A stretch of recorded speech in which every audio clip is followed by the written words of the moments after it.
আমি ইমান কষ্ট কৰি আমাৰ গোটেই উদযাপন সমিতিয়ে গোটেই কষ্ট স্বীকাৰ কৰি এবছৰৰ পৰা লাগি লাগি এই অনুষ্ঠানৰ আয়োজন কৰিলোঁ। অনুষ্ঠান 4 দিনলৈকে খুব ধুনীয়া আছিল।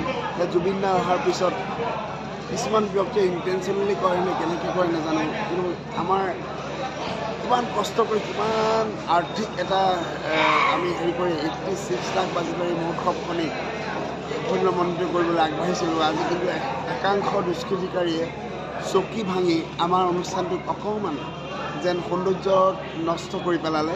সেইসকল ব্যক্তিক মই জনাওঁ যে দৰ্শক হিচাপে যদি অনুষ্ঠান উপভোগ কৰিবলৈ আহে শান্তভাৱে সমাহিতভাৱে আহক, শিল্পী সত্তাৰ বুকুত বান্ধি আহক, আৰু তেতিয়াহে তেওঁলোক এনেকুৱা অনুষ্ঠান চোৱাৰ এজন দৰ্শক হিচাপে আমি ক'ব পাৰিম। দৰ্শকো এটা উপাধিয়ে বুলি ক'ম মই। দৰ্শকক শান্ত সমাহিতভাৱে যদি অনুষ্ঠান উপভোগ কৰে তেনেকৈ এটা অঞ্চলৰ এখন অঞ্চল বা এখন ৰাজ্যৰ নাম অক্ষুণ্ণ ৰাখে।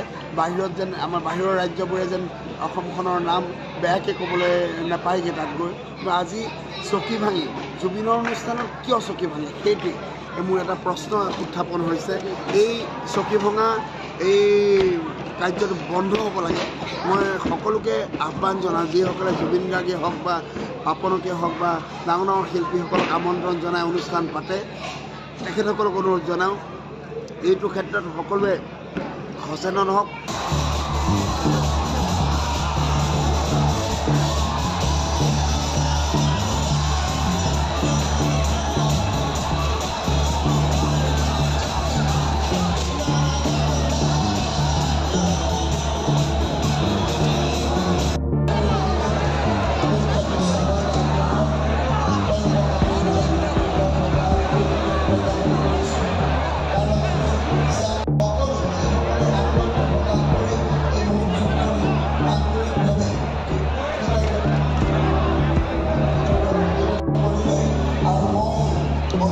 Oh,